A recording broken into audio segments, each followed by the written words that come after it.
I'm trying to keep my butthole intact today. You hear me? God damn. Oh my God. I got to get myself together. Hey, y'all. April J. Peterson always come and see you with the motherfucking April facts. So I am always inspired by people that have a very inspirational story. I'm going to take these off, y'all. Because this is my way today. I think it's my little bun. But anyway, I am always inspired by people that is able to escape adversity. So the young lady that I have today, her name is Chante, and I love her story, and I want you guys to hear her story too. But I gotta let y'all know that my co-host is back. The comedian. I'm a Box 29 News reporter now. Can you let me get to that? Oh, go ahead. Also, Box 29 creator and journalist, okay, for the Philadelphia region, Chea Makk. The fuck? Thank you. So getting back to the lady that's here today, Chante, I love your story. Start from the top. What do you want the people to know? So I'm here to promote my book and just talk about sexual abuse when it comes to being in a family home, specifically grooming, right? So when I grew up, I didn't have no mom or dad for real. So I had to go through the DHS system, and what that means is passing through hands and kinship. And when I was about 5 years old, I experienced some sexual incest and assault by a family member, and they weren't too much older than me, maybe early teens, preteens. Okay. But for me, it was like I kind of warranted this because at an early age, I probably already knew I was gay. Like I had all these Barbies, and I dressed them all as like girl on girl homes. I didn't know about sexuality or what sex was, but to me, I just thought that's what the homes should look like. Okay. So I felt like technically I kind of warranted what was happening from my cousin. And when I tried to tell my mom or / cousin, who was my mom at the time, about it on the way to church, like I had two realizations that day. One, what happened, I shouldn't be talking about because I got in trouble, I got a beating. So I felt like it was my fault. And two, I realized that wasn't my mom because she was like, don't talk about my child like that. And for a 5-year-old, I was like, my child? I thought I was your child. So like I started putting my ear to the street and being like, well, who the hell is my mom if this lady ain't my mom? And that's when I realized, this was really my cousin. And like, I was just, there because my mom at the time was on drugs. So ultimately, I did move back with my mom like when I was about like 8, 9. And then I experienced some more sexual assault. And then she was like, you want to go to Philly with your brother or sister? I don't know either of these people. But I'm like, because it just happened with the males, when I was 5, it happened with a female. But this time it happened with my mom's boyfriend. So I was like, maybe I should go with my sister. So double victimized. Yeah. So I'm like, maybe I should go with my sister. So I'm on the run because my mom kind of reported it to DHS and came to the school. So they was like, we got to report this. And somehow in her twisted mind, she takes me to a lawyer because she's trying to sue the perpetrator. And the lawyer like, so the victim and the perpetrator are still in the same home? And my mom like, yeah. He like, I'm not going to be able to take this case, ma'am. This don't sound right. And so there's multiple reports into DHS and being child line. Okay. And so I come to Philly and I'm on a run from DHS technically. And I'm living with my sister for about 2 years before they catch up to me. And they're about like 11 and a half. And they shipped me back to like Williamsport. And I went through a few foster homes. And then my sister fought for custody for me. By the time she was like 19 and I was like 12, I was living with her. But by the time I turned 13, she decided to kind of force me to get on birth control. And I was like super confused because I was like already knew I was gay. Now at the time I'm sleeping with girls and I'm telling my doctor like, I'm not sleeping with no boys, so I don't know why I need to get birth control. And the doctor was like, me neither. But my sister was like, no, you gonna get on birth control or you going on punishment till you like 18. So I'm like, it's a long ass time to stay in the house. It's a long ass time. Yeah. So you know what? Do whatever y'all need to do. But I really wasn't comfortable with it. But I didn't know that sis had alternative motives.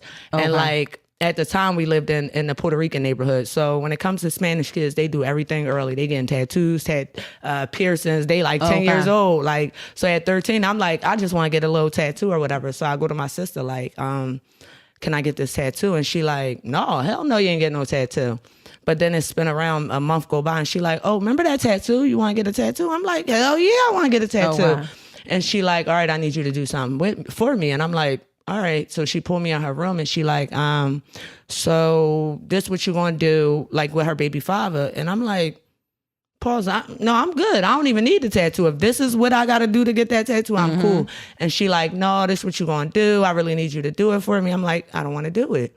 So she like, well, you're going to do it and I'll be back. And, you know, I'll be there with you to help you if you're nervous, whatever. How old was you? I'm 13 at the time. So it's all good. Like those things made me stronger. That made me absolutely. who I That's am what- today. absolutely. So can I pause you for one second? Go ahead.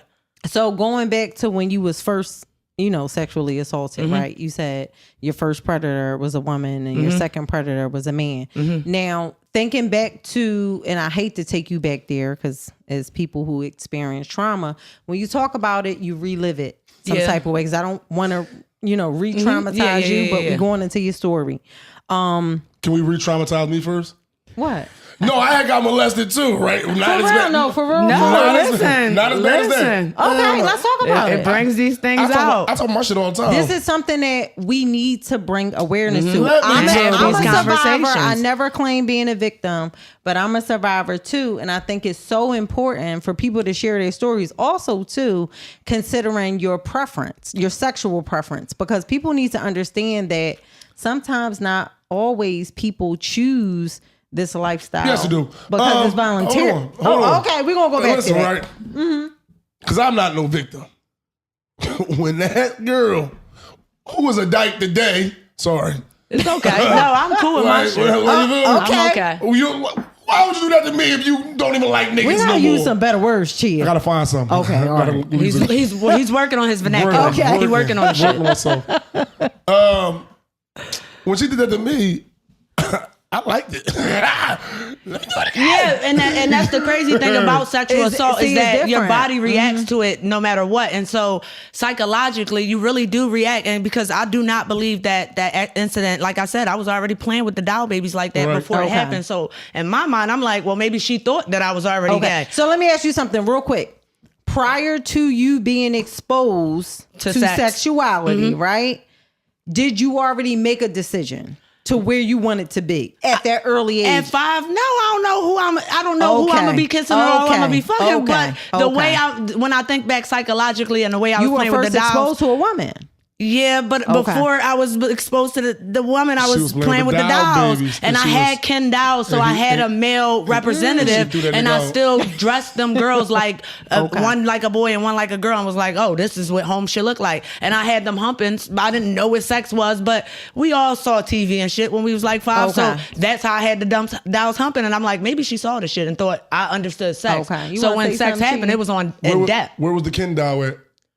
I don't know. You what don't I even know. mean. And I You had see what she multiple said? Ken She dolls. said, I "Fuck can't him." tell you. I can't tell you what a Ken doll It was at, always bro. Kenya. It was Like, never Ken. Right. It was always Kenya. So It let's never was speed it Ken. up just so we making sure that we clear enough of our time Right. together. So you've experienced sexual assault, different genders. Right. You've been through the DHS system, and that's, you know, DHS stands for Department of Human Services. Absolutely. Other states is different, right? Foster care system. And now you are this degree professional helping out the community and just being awesome. Where does that come from? The strength. That comes from like the will, like inner will and my relationship with God, to be honest. So not having parents, I had to really turn and say, damn, who do I got? And I had to really look internally and I had to look a little externally. And that deity, like, I don't think that God is a person. I think that he's an entity. And that spiritual entity and that relationship with God always pushed me. Like, even when I've had suicidal ideation, I've had times where I felt worthless. I ain't want to be here. I ain't know my point. Nobody loved me, so why should I love anybody? But there had to come a point where I genuinely had to figure out what was my purpose. And so that's when I peeled open my chest and was like, girl, you really can love yourself. There's nothing wrong with loving yourself. Just because nobody else loved you or took the time, you need to love on you. And that's what I just chose to do. And so from there, I started to go to school and, get motivated to do what I needed to do and kind of really break those generational curses that I didn't even know existed. Yeah. So another question is, because I know like working in human services as a social worker, there's so many challenges. Like for myself, I feel like the challenge is being authentically me, being a Black girl, not having the vernacular like other professionals, predominantly white anyway, and being misunderstood and all that. And with you being a lesbian female, I know that that's twice the stressor, right? In the professional workspace.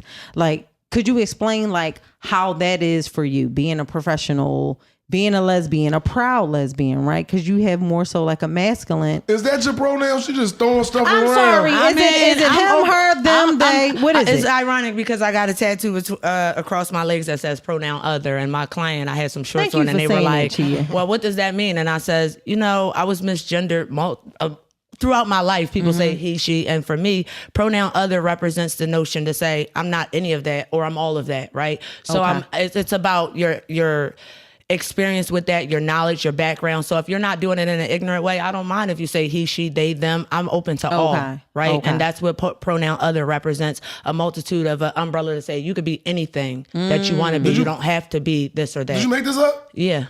Oh, all right.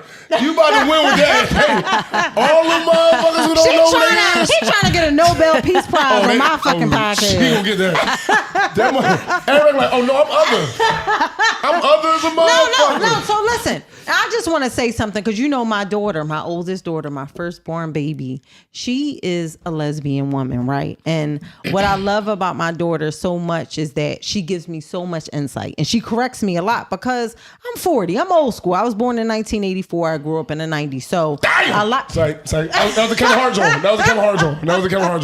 So that means that I come from an era where we weren't educated about this type of stuff. It was like if you were gay, you admitted to it, and if you didn't, you mind your business. You ain't publicize it so much. And now in society, people are living in their truth, which I love.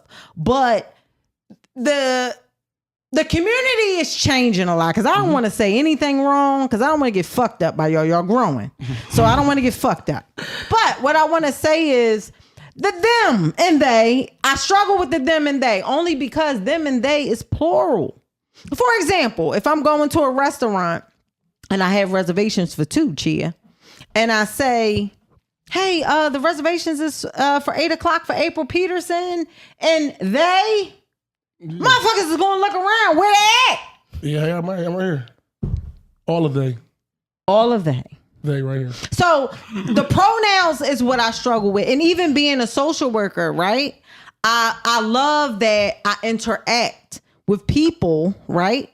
Who are not of the lifestyle that I live, but that can educate me because I don't ever want to come off as ignorant because I love all people. And we can learn from each other. Like a lot of stuff I come to my daughter with and she be like, that's that straight stuff. But she has an awesome perspective. And I think that people are so caught up in your preference. And who you having sex with. Why is that such a big thing? And they miss the good person that's really in you or the person that you could be to them. How beneficial you could be to them is what I'm saying. Do you experience that? So in my work field, I'm on the executive COC board, which is the continuum of care, the continuum of care in the Bucks County. I work for a mental health facility, and I got somewhere between 60 and 70 clients. And one thing that we really never address is gender and sexuality, right? They see me as a human, and because I've been chronically homeless at some point, they see me, they see my story, and they're able to connect. So most of them, I don't even know if they know that I'm a queer individual. They just see me as an individual and say, this person was once homeless. This person cares about me.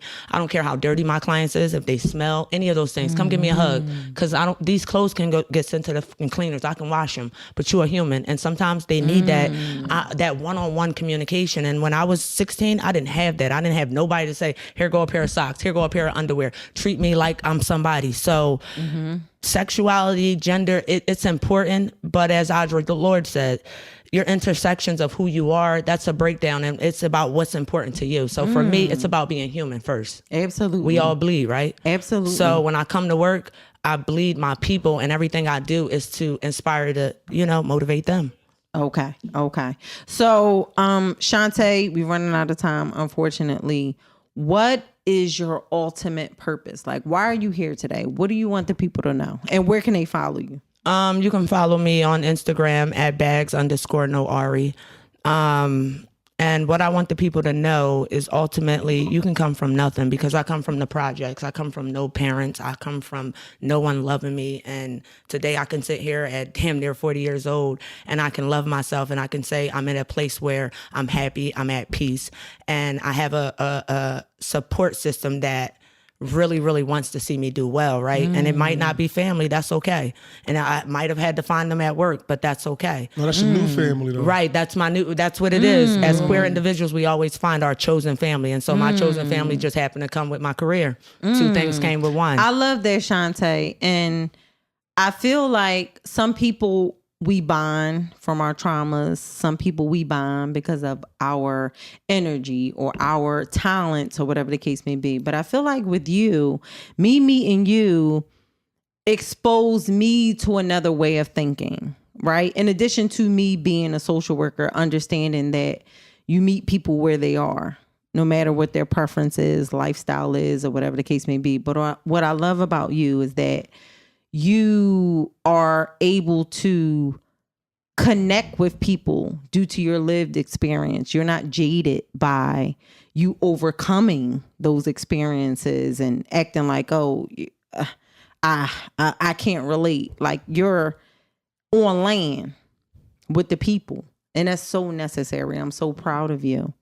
Not many people are able to be themselves. And what I like about people that come from the LGBTQ plus A, I think is another QIA. letter on it, IA. Thank you for correcting me. Is that what I love about that community is that they are willing to be themselves in spite of being assaulted, in spite of being ridiculed, in spite of being ostracized. Y'all still show up, and you guys are so needed in society. And shout out to my daughter, Shania Regina Peterson, for educating me and opening my eyes to another world. Because me, I'm an experienced woman. I would never claim a letter in the LGBT community, but maybe the T. Maybe y'all need to add an extra T for trying some shit. I ain't gonna stay there. But I'm gonna try some shit. And that's the April fact coming from the accountability coach. Good evening. What you got to say, Chea? Remember last week? Because it's still the same week for real. Because you gonna change your clothes like the same fucking damn thing on. However, because you spent the night. No, you should have just told me to take my hoodie off. However, remember trisexual. Trisexual is you there. Trisexual. I might try it once, but I ain't gonna fucking stay there, bitch. However, is your book out? Oh yes, my book is available on Barnes and Nobles on pre-sale. The ebook, the hard book, the softback copy. I actually brought a copy today, a signed copy for Miss April, because I appreciate Black women supporting other Black individuals. Thank you so much. To get where they need to be. And the story needs to be told, because we need to talk about female predators as well as we do males. Come on now. So thank you for having me, April. I appreciate you. I love it. And you're welcome to come back. And that's the April fact coming from the accountability coach. Good evening. Thank you, Chea. What the fuck is wrong with you?